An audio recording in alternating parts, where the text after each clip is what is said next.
я в свободное время занимаюсь спортом, спортивным бальным танцами, если быть точнее.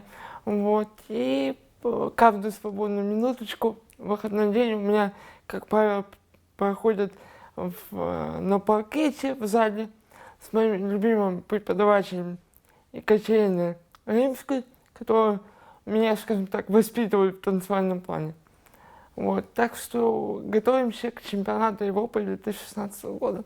Мы являемся призерами 2015 года, тоже Кубок Европы 2015 года.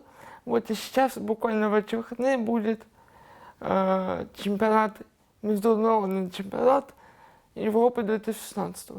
Если есть желание, есть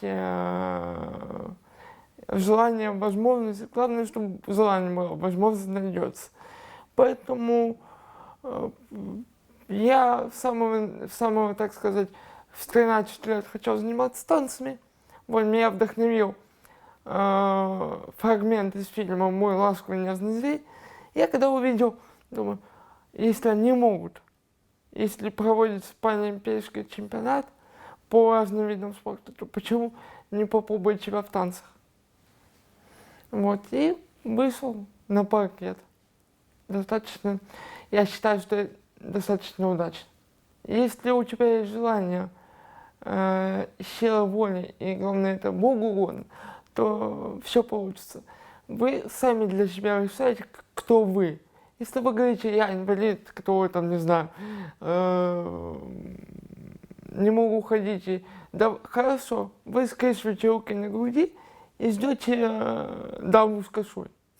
Но если вы говорите, я здоровый, обыкновенный человек, то, пожалуйста, вам четко-то вы сами для себя решаете, кто вы.